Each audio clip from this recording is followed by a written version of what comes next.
जब अस्पताल में खून बहा, उसी दिन आई फ्री बिजली की स्कीम।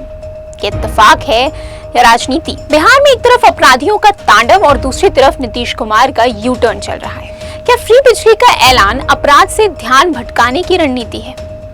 बिहार में बेलगाम अपराध और मुफ्त बिजली का उलझा गणित चल रहा है। बिहार की राजनीति इन दिनों दो बेहद गंभीर मुद्दों के इर्द गिर्द घूम रही है। एक तरफ अस्पताल में घुसकर अपराधियों द्वारा दिन दहाड़े हत्या और दूसरी तरफ नीतीश कुमार द्वारा 125 यूनिट मुफ्त बिजली देने का ऐलान।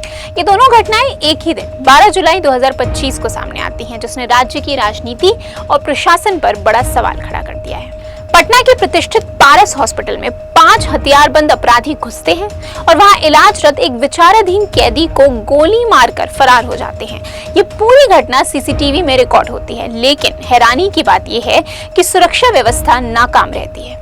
ये घटना इस बात का साफ संकेत है कि अपराधी अब न सिर्फ बेखौफ हो चुके हैं, बल्कि राज्य की कानून व्यवस्था को खुलेआम चुनौती दे रहे हैं। अस्पताल जैसे हाई सिक्योरिटी इलाके में दिन दहाड़े हुई हत्या से आम जनता में डर और प्रशासन पर अविश्वास गहराया है। उसी दिन सीएम नीतीश कुमार ये ऐलान करते हैं कि राज्य सरकार अब लोगों को 125 यूनिट तक मुफ्त बिजली देगी।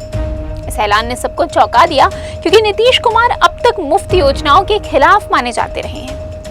चौंकाने वाली बात यह भी थी कि 12 जुलाई को ही जब ये खबर, यानी कि दिन दहाड़े हत्या की खबर अखबारों में छपी, उसी दिन बिहार के वित्त विभाग ने खंडन जारी कर कहा कि मुफ्त बिजली का कोई प्रस्ताव सरकार के पास विचाराधीन नहीं है। फिर अचानक अगले ही दिन सीएम खुद मंच से इसका ऐलान कर देते हैं। ये विरोधाभास साफ इशारा करता है कि या तो सरकार के अंदर तालमेल की भारी कमी है, या फिर ये एक पॉलिटिकल स्ट्रैटेजी है, public distraction plan. Nitish Kumar की पार्टी जेडीयू लंबे समय से गिरती लोकप्रियता से जूझ रही है। वहीं भाजपा और राजद दोनों ही सियासी जमीन मजबूत कर रहे हैं। ऐसे में मुफ्त बिजली का ऐलान 2025 के अंत में संभावित विधानसभा चुनाव को देखते हुए किया गया एक पॉलिटिकल मास्टर स्ट्रोक भी हो सकता है। यूपी, दिल्ली, पंजाब, इन राज्यों में फ्री बिजली एक चुनावी मुद्दा बन चुकी है और बिहार में भी इसकी मांग उठती रही है।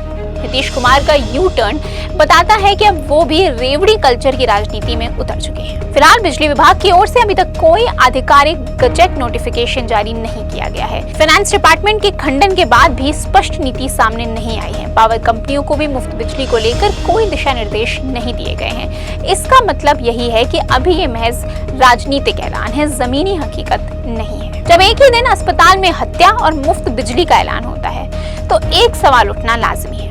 क्या सरकार अपराध पर पर्दा डालने के लिए फ्री योजनाओं का इस्तेमाल कर रही है? बिहार की जनता अब सवाल पूछ रही है। 125 यूनिट फ्री बिजली से क्या अपराध रुक जाएंगे? क्या इस मुफ्त योजना के पीछे सत्ता की बेचैनी है? जो साफ साफ दिख रहा है वो ये कि बिहार धीरे धीरे नीतीश कुमार के कंट्रोल से फिसलता जा रहा है। न अपराध रुक रहे हैं, न प्रशासन में समन्वय दिख रहा है। फिलहाल आपको क्या लगता है? कमेंट सेक्शन में हमें जरूर बताएं, क्योंकि बिहार की राजनीति में हर दिन नया ट्विस्ट आता है। इसलिए इंस्टाफीड के साथ जरूर बने रहें।